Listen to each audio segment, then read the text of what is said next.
जय श्री कृष्णा। नमस्कार दोस्तों, भजन भक्ति चैनल में आपका स्वागत है। कार्तिक मास की शुक्ल पक्ष की एकादशी तिथि को देवउठनी एकादशी के नाम से जाना जाता है। इस दिन भगवान विष्णु 4 महीने की योग निद्रा के बाद जागते हैं। इस एकादशी का विशेष महत्व माना जाता है। इस दिन देव प्रबोधिनी एकादशी कथा का पाठ करने से भगवान विष्णु प्रसन्न होते हैं और सारी इच्छाएं पूरी होती हैं। देवउठनी एकादशी के दिन पद्म पुराण में वर्णित देवउठनी एकादशी व्रत की संपूर्ण कथा का पाठ करना अथवा सुनना चाहिए। इससे भगवान विष्णु की परम कृपा प्राप्त होती है। तो आइए आज सुनते हैं पद्म पुराण में वर्णित देव प्रबोधिनी एकादशी व्रत की संपूर्ण कथा। युधिष्ठिर ने पूछा, देवउठनी एकादशी की व्रत कथा और महात्म क्या है? श्री कृष्ण, मैंने आपके मुख से रमा का यथार्थ महात्म सुना। मानंद, अब कार्तिक शुक्ल पक्ष में जो एकादशी होती है उसकी महिमा हमें बताइए। भगवान श्री कृष्ण बोले, राजन, कार्तिक के शुक्ल पक्ष में जो एकादशी होती है उसका जैसा वर्णन लोक सृष्टा ब्रह्मा जी ने नारद जी से किया था वही मैं तुम्हें बताता हूँ। नारद जी ने कहा, पिताजी, जिसमें धर्म कर्म में प्रवृत्ति कराने वाले भगवान गोविंद जागते हैं उस प्रबोधिनी एकादशी का महात्म बताइए। ब्रह्मा जी बोले, मुनि श्रेष्ठ, प्रबोधिनी का महात्म पाप का नाश, पुण्य की वृद्धि तथा उत्तम बुद्धि वाले पुरुषों को मोक्ष प्रदान करने वाला है। समुद्र से लेकर सरोवर तक जितने भी तीर्थ हैं वे सभी अपने महात्म की तभी तक गर्जना करते हैं जब तक कि कार्तिक मास में भगवान विष्णु की प्रबोधिनी तिथि नहीं आ जाती। प्रबोधिनी एकादशी को एक ही उपवास कर लेने से मनुष्य 1000 अश्वमेघ तथा 100 राजसूय यज्ञ का फल पा लेता है। बेटा, जो दुर्लभ है, जिसकी प्राप्ति असंभव है तथा जिसे त्रिलोक में किसी ने भी नहीं देखा है, ऐसी वस्तु के लिए भी याचना करने पर प्रबोधिनी एकादशी उसे देती है। भक्ति पूर्वक उपवास करने पर मनुष्य को हरिबोधिनी एकादशी ऐश्वर्य, संपत्ति, उत्तम बुद्धि, राज्य तथा सुख प्रदान करती है। मेरु पर्वत के समान जो बड़े बड़े पाप हैं उन सबको यह पापनाशनी प्रबोधिनी एक ही उपवास से भस्म कर देती है। पहले के हजारों जन्मों में जो पाप किए गए हैं उन्हें प्रबोधिनी की रात्रि का जागरण रुई की ढेरी के समान भस्म कर डालता है। जो लोग प्रबोधिनी एकादशी का मन से ध्यान करते हैं तथा जो इसके व्रत का अनुष्ठान करते हैं उनके पितर नरक के दुखों से छुटकारा पाकर भगवान विष्णु के परम धाम को चले जाते हैं। ब्राह्मण, अश्वमेघ आदि यज्ञों से भी जिस फल की प्राप्ति कठिन है वह प्रबोधिनी एकादशी को जागरण करने से अनायास ही मिल जाती है। संपूर्ण तीर्थों में नहाकर सुवर्ण और पृथ्वी दान करने से जो फल मिलता है वह श्री हरि के निमित्त जागरण करने मात्र से मनुष्य प्राप्त कर लेता है। जैसे मनुष्यों के लिए मृत्यु अनिवार्य है उसी प्रकार धन संपत्ति मात्र भी क्षणभंगुर है। ऐसा समझकर एकादशी का व्रत करना चाहिए।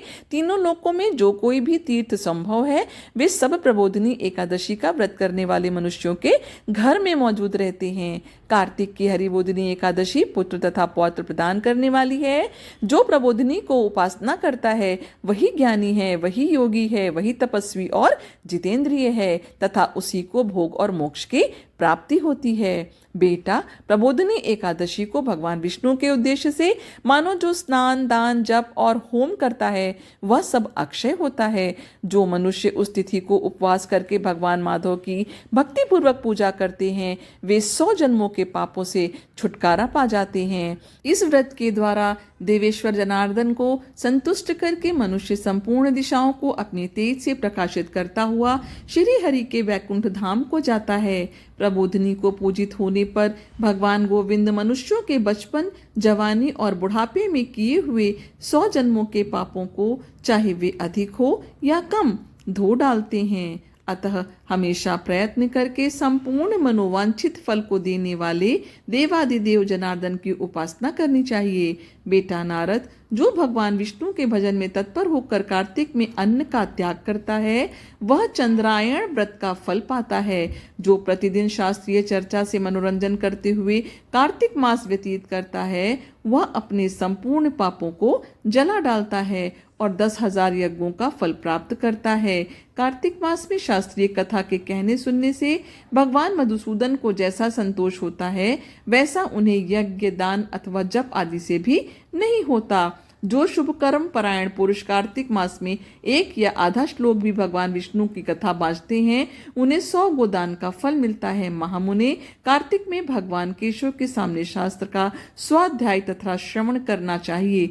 मुनि श्रेष्ठ, जो कार्तिक में कल्याण प्राप्ति के लोभ से श्री हरि की कथा का प्रबंध करता है वह अपनी 100 पीढ़ियों को तार देता है। जो मनुष्य सदा नियम पूर्वक कार्तिक मास में भगवान विष्णु की कथा सुनता है उसे सहस्त्र गोदान का फल मिलता है।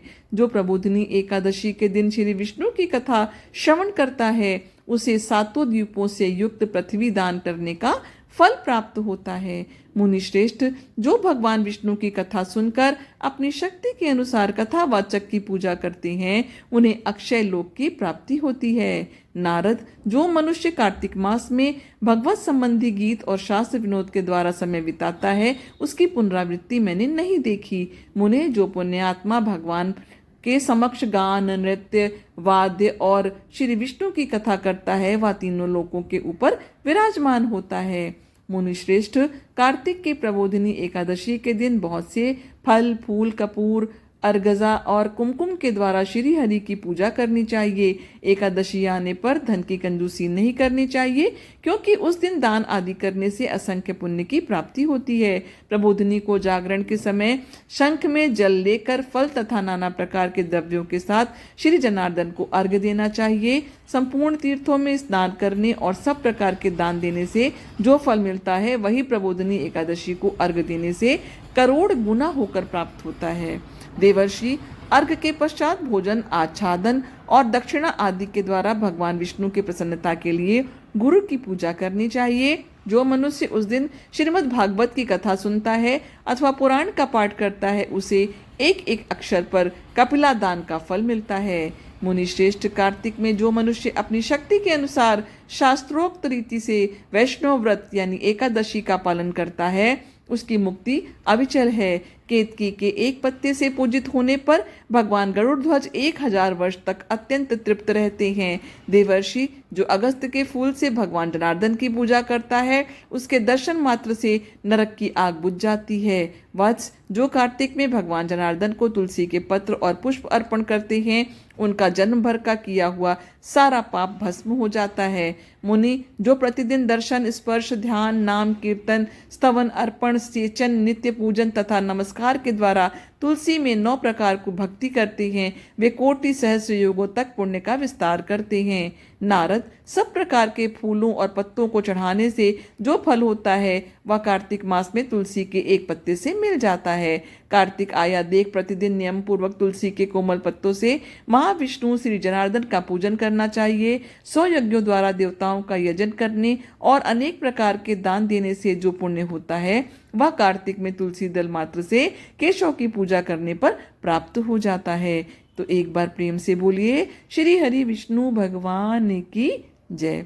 आशा करती हूँ यह कथा आपको पसंद आई होगी। यदि वीडियो जरा भी पसंद आया हो तो वीडियो को लाइक करिए, चैनल को सब्सक्राइब करिए, इसे अपनी फैमिली और फ्रेंड के साथ शेयर भी करिए। यदि कोई अन्य जानकारी चाहते हैं तो कमेंट बॉक्स में अवश्य लिखिए। ईश्वर की कृपा आपके ऊपर हमेशा बनी रहे। आपका दिन शुभ हो। धन्यवाद।